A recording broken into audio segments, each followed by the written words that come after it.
A ver, el sistema muscular. Cuando uno ve una imagen así, puede parecer un mapa anatómico súper complejo, ¿verdad? Pero la verdad es que esto va mucho más allá de nombres y fibras.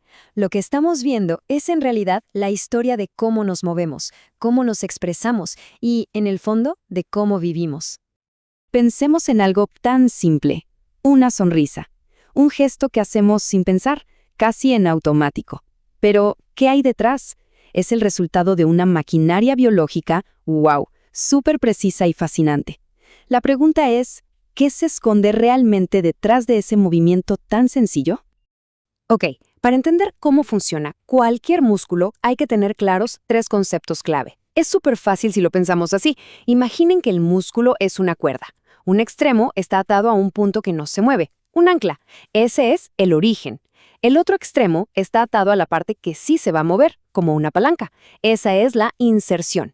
Y bueno, cuando la cuerda se tensa y jala de la palanca, el movimiento que se produce, esa es la acción. Así de simple. Origen, inserción y acción. Con eso ya tenemos la base de todo movimiento en el cuerpo. Bueno, y para esta revisión no vamos a hacer un simple listado de músculos como si fuera un libro de texto. No. Vamos a hacer un recorrido, un viaje funcional, para entender cómo trabajan en equipo. Vamos a empezar por el rostro, luego bajamos al núcleo, lo que nos da estabilidad. De ahí nos vamos a los grandes motores, los de las extremidades, y terminamos viendo cómo todo, absolutamente todo, se une en una especie de sinfonía perfecta. Y arrancamos este viaje en la cara.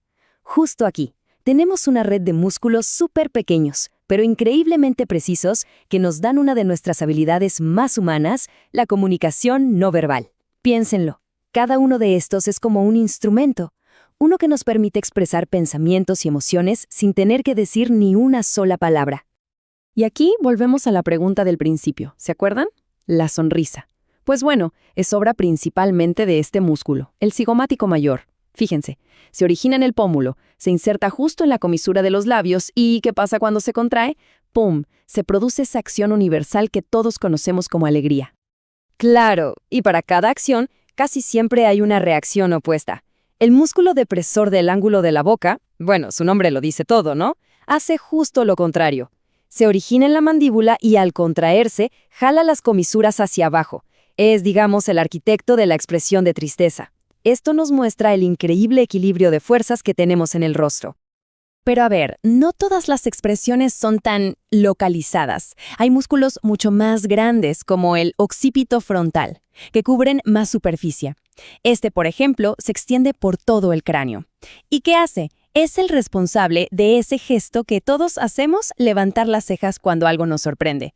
Es una prueba perfecta de cómo las diferentes escalas de músculos nos dan un repertorio de expresiones súper amplio. Bien, dejamos el rostro y ahora nos vamos más adentro, al núcleo del cuerpo, el cuello y la espalda. Y ojo, estos no son solo músculos para moverse, son literalmente los pilares que nos mantienen de pie, los que protegen la columna vertebral y nos dan la estabilidad que necesitamos para hacer todo lo demás. Detengámonos a pensar en el peso de la cabeza. Es bastante pesada, ¿no? Entonces, ¿cómo se mantiene en equilibrio? Pues gracias a músculos como el esternocleidomastoideo. Sí, el nombre es complicado, pero es ese músculo potente que se ve a los lados del cuello. Es el que nos permite decir sí y no, controlando con una precisión increíble algo tan pesado. La espalda es una verdadera obra de ingeniería. Por fuera tenemos músculos grandes y superficiales, como el trapecio o el dorsal ancho, que mueven los hombros y los brazos. Pero lo interesante es lo que hay debajo, capas y capas más profundas. Músculos como el longísimo, que recorren toda la columna para extenderla, y otros súper chiquitos, los multífidos, que funcionan como tensores para estabilizar cada vértebra. De lo macro a lo micro, todo trabajando en equipo. Y claro, la estabilidad de todo este núcleo no estaría completa sin la parte de adelante, ¿no? El recto abdominal no solo sirve para flexionar el tronco, también crea una especie de faja de tensión natural que protege todos los órganos internos. O sea, cumple una doble función, movimiento y al mismo tiempo protección. Ok, ahora sí, pasemos a los grandes motores, los músculos de los brazos y las piernas. Estos son los que nos dejan interactuar con el mundo, ¿no? Desde levantar algo pesado hasta hacer las tareas más finas. Aquí vamos a ver una diversidad de funciones que es increíble.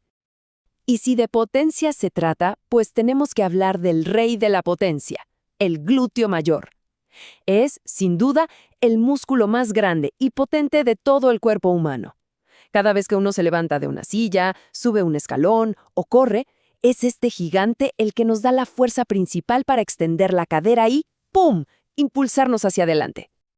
A ver, y aquí hay un principio clave del movimiento. Los músculos casi siempre trabajan en pares opuestos. El ejemplo clásico es el brazo.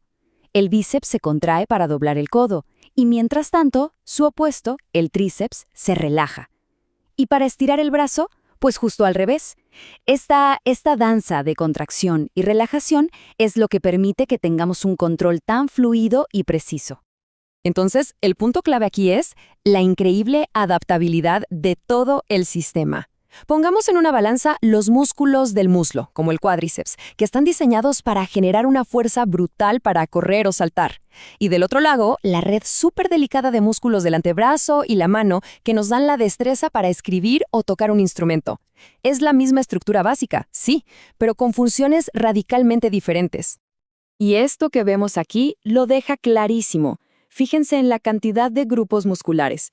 El muslo, que es enorme, tiene relativamente pocos grupos de músculos grandes, pero en cambio, el antebrazo y la mano, que son mucho más pequeños, están repletos de docenas de músculos. ¿Y por qué es esto? Simple, porque la precisión requiere un control muchísimo más complejo que la fuerza bruta. Hasta ahora hemos visto músculos como si fueran piezas sueltas, pero la verdadera magia pasa cuando trabajan juntos. En serio, ningún movimiento es obra de un solo músculo. Es más bien como una conversación, una sinfonía coordinada a la perfección por el sistema nervioso. Vamos a desglosar una acción súper cotidiana: alcanzar algo. ¿Qué pasa en el cuerpo? Bueno, antes de que el brazo siquiera se mueva, ¡zas!, los músculos del núcleo ya se activaron para estabilizar todo. Luego, el deltoides empieza a levantar el brazo. Al mismo tiempo, el trapecio ajusta el omóplato para que tenga más alcance. Después, el tríceps estira el codo y al final, los músculos del antebrazo giran y posicionan la mano justo donde tiene que ir. Es una cadena de eventos, una cadena cinética, donde cada pasito es fundamental. Y esta idea de que ningún músculo es una isla es fundamental. Cada vez que nos movemos, está ocurriendo un diálogo súper complejo y rapidísimo entre un montón de partes del cuerpo. Unos músculos se activan, otros se relajan, otros se estabilizan, todo en una secuencia perfecta y casi instantánea. Y lo más loco es que incluso cuando estamos quietos, el trabajo no para. Justo ahora, mientras escuchan esto, hay docenas de músculos posturales en la espalda y el cuello haciendo microajustes constantes para mantener el cuerpo erguido. Están literalmente en una lucha silenciosa contra la gravedad. Es un trabajo sin descanso, que nunca se detiene. Así que, con todo esto, volvemos a la imagen del principio. Ese mapa que parecía tan complejo, espero que ahora se vea como lo que realmente es. Una máquina viva, elegante y, ¡wow!, asombrosamente eficiente. Es como una orquesta con cientos de músicos tocando en perfecta armonía para crear la música del movimiento. Y para cerrar, una última reflexión. Siempre se habla de la memoria muscular, ¿no? Esa capacidad que tienen los músculos de aprender y recordar movimientos.